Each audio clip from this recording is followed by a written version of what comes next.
ኑራ ትሰኛለች። በየሰርግ ቤቱ የተለያዩ ጭፈራዎችና ዘፈኖችን በማቅረብ ትታወቃለች። ከዕለታት በአንዱ ቀን ግን የሰርግ ቤት ጭፈራዋን እያከናወነች ህይወቷን ሙሉ በሙሉ የቀየረው ክስተት ተከሰተ።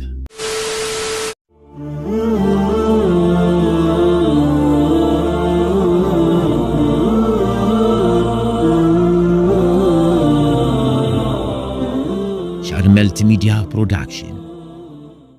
አሰላሙ አለይኩም ወራህመቱላሂ ወበረካቱ። ውድና የተከበራችሁ የሻድ መልቲሚዲያ ፕሮዳክሽን ተከታታዮች እንደምን ሰነበታችሁ? በዛሬው መሰናዷችን መግቢያው ላይ እንደገለጽነው እናስቀኛችሁ እውነተኛ ታሪክ ኑራ ስለምትባል እንስት ሲሆን እስከ ፍጻሜው ድረስ አብራችሁን ቆዩ። ኑራ ትሰኛለች። በየሰርግ ቤቱ የተለያዩ ጭፈራዎችና ዘፈኖችን በማቅረብ ትታወቃለች። ከዕለታት በአንዱ ቀን ግን የሰርግ ቤት ጭፈራዋን እያከናወነች ህይወቷን ሙሉ በሙሉ የቀየረውን ክስተት ተከሰተ። ያጋጠማትን ከራሷ አንደበት እንስማው።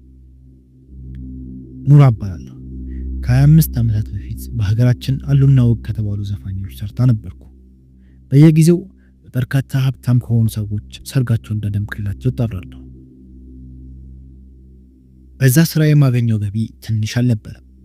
በአጭር ጊዜ ውስጥ ሀብትን ተጎናጸፍኩ። በዛውም ልክ ታዋቂነቴ ጨመረ። አንድ ቀን እኔና ቡድኖቼ የእረፍት ሳምንታችን ላይ ነበር። ስልክ ጠራ። አነሳሁት። ድምጿ ግራ የሚያጋባ ሴት ነበረች። በዛኑ ምሽት መጥቼ በልጇ ሰርግ ላይ እንድዘፍን ስራ አቀረበችልኝ። የእረፍት ጊዜ ላይ ስለሆንኩኝ ጥያቄዋን ውድቅ ለማድረግ አስቤ ነበር። ነገር ግን የምትጠይቅኝን 2 እጥፍ እከፍልሻለሁ አለች። ወዲያውኑ ተስማሙ።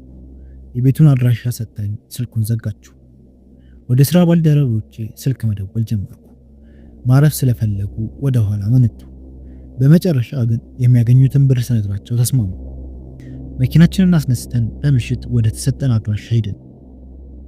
መንገዱን ሙሉ ልቤ አልረጋጋ አለኝ። ምን እንደሆነ ባላቅም ከሌላው ጊዜ በተለየ ልቤ ጨነቀው። ምንም ማለት ስላልፈለግኩ በዝምቴ ቀጠልኩ። የተሰጠን አድራሻ ራሱ ግራ ያጋባል። ራቅ ያለና ማንም የማይኖርበት ይመስላል። ድቅድቅ ጨለማውን ተጨምሮ ቦታውን ማግኘት አስቸጋሪ ሆነብን። ቢሆንም እስክናገኘው ድረስ መንገዳችንን ቀጠልን። በመጨረሻም ደረሰ። ስንደርስ ውጪ ላይ ብዙ ሰዎች አየን። ዘፈኑ፣ ጭፈራው ደምቆ ነበር። ቤቱ ከሚባለው በላይ የሚያምርና በመብራቱ ተሸበረቀ ነበር። ወደ ውስጥ ዘልቀን ገባን። እዛ ያሉ ሰዎች አለባበሳቸው ግራ ያጋባል። የተለመደ ልብስ አይደለም። በስልክ ያነጋገረችኝም ሴትዮ ልትቀበለኝ መጣች። በድምጿ እሷ እንደሆነች ያስታውቃል። ጉንጬን ስትስመኝ ቆዳዋ ልክ እንደ ድንጋይ ደረቀ ነበር። ውስጤ ላይ ግራ መጋባት ስሜት ቢሰማኝም ችላ አልኩት። ልብሳችንን ወደምንቀይርበት ዝግጅት እስኪጀመር የምናርፍበት ክፍል አሳይታን ሄደች። እኛም ተዘጋጅተን ሰርጉን ለማድመቅ ለመዝፈንና ለመጨፈር ወደ ዝግጅት ቦታው ሄድን። መዝፈን ጀመርኩ። ሰዎች እየበዙ መጡ። መዝፈን በቀጠልኩ ቁጥር ግራ የሚያጋባ ጨፋፈር ይጨፍራሉ። ሁኔታቸው በጣም ያስፈራል። ፍርሃቴን በውስጥ ያምቄ ያዝኩኝ። እኔም መዝፈኔን ባልደረቦቼም መጨፈሩን ተያይዘውታል። በድንገት አንዷ ጓደኛዬ ራሷን ስታ መሬቱ ላይ ተዘረረች። ምን እንደሆነች ልጠይቅ ስዞር ሌላኛው የሥራ ባልደረባዬ በድንጋጤ ፈዞ ወደ የሆነ ነገር እየተመለከተ ቆሟል። ፊቱን ላባ ጥቆታል። ፍርሃት ፊቱ ላይ ይነበባል። ሞት የመጣበት ይመስል ደርቆ ባለበት ይመለከታል። ድጋሚ እሱ ወደሚመለከትበት አቅጣጫ ፊቴን አዞርኩ። ያየሁትን ማመን አልቻልኩ። እነዛ እየዘለሉ እየጨፈሩ ያሉ ሰዎች እግራቸውን ተመለከትኩ። እግራቸው ግን የሰው እግር አልነበረም። ይልቁንስ የፍየል እግር ነበር ያላቸው። መንቀጥቀጥ ጀመርኩ። እንዳወቅም ቢያውቁ መፍራታችንን ቢያስተውሉ መቼም ቢሆን በህይወት አይለቁም። እንደምንም ፍርሃቴን ደብቄ ለባልደረቦቼ በህይወት መቆየት የምትፈልጉ ከሆነ ምንም እንዳልፈራችሁ ምንም እንዳልተፈጠረ አስመስሉ አልኩኝ። ምንም ያህል ቢፈሩ ቢደነግጡ ያላቸው አማራጭ እሱ ነውና ማስመሰላቸውን ቀጠሉ። ራሷን ስታ የወደቀችው ጓደኛዬን አስተውሏት ወደኛ ቀረቡ። ከነሱ መሃል አንዷ ምን ተፈጥሮ ነው ብላ ጠየቀችኝ። ፍርሃት እያንቀጠቀጠኝ አይኗን እየተመለከትኩ አይ ምንም አይደለም ትንሽ ደከም ብሏት ነው ማረፍ ትፈልጋለች አልኳት። ልጅቷን ተሸክመን ወደ ማረፊያ ክፍላችን ሄድን። ከትንሽ ቆይታ በኋላ ልጅቷ ነቃች። እንደነቃች እየጮኸች እግሮቻቸውን አይታችኋል? ምንድን ናቸው እያለች ጠየቀች። ሁላችሁም ያያችሁትን አይቻለሁ፣ ነገር ግን ስራችንን መቀጠል አለብን።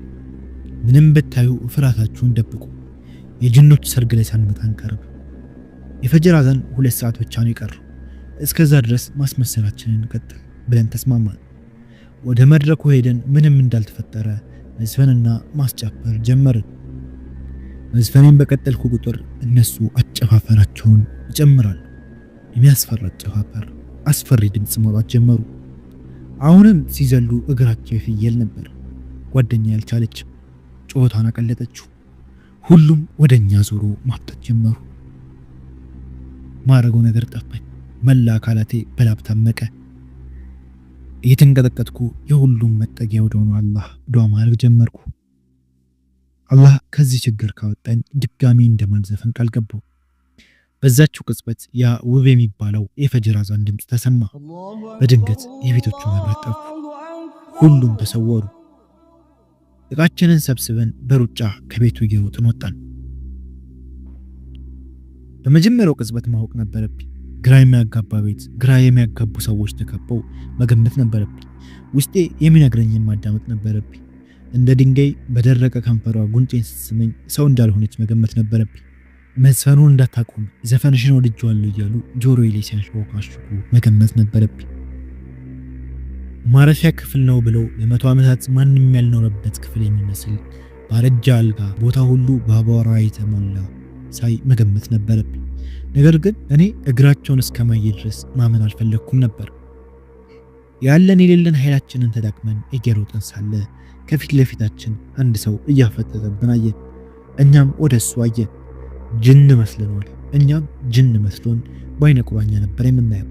ከዛም እንዲህ አለ፣ እዚህ ያረጀ ቤት ውስጥ ምን ትሰራላችሁ ያለው አልገባኝም ነበር።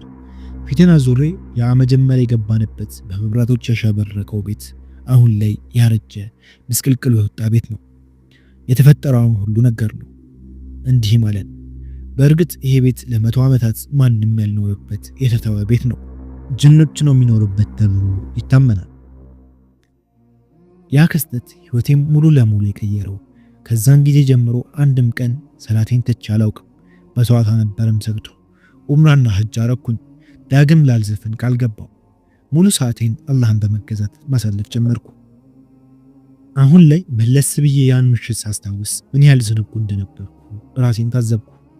አልহামዱሊላህ ህይወቴን የቀየረው ድጋሚ ወደ አላህ እንድቀርብ ያደረገኝ ክስተት ነው። እንዲህ በማለት ያጋጠማትን ክስተት በዚህ መልክ ነግራናለች። የዛሬው ፕሮግራማችን ይህንን ይመስል ነበር። ኢንሻአላህ ከታሪኩ ብዙ ነገር እንደምትማሩ ተስፋ እናደርጋለን። ቪዲዮን ላይክ፣ ሼር እንዲሁም ለቻናላችን አዲስ ከሆኑ ሰብስክራይብ ማድረግ እንዳይረሱ። የሻድ መልቲሚዲያ ፕሮዳክሽን የሶሻል ሚዲያ ፔጃችንን በመከታተል ስራዎቻችንን ማግኘት ይችላሉ። ሻድ መልቲሚዲያ ፕሮዳክሽን የሁሉ ጊዜ ምርጫችን።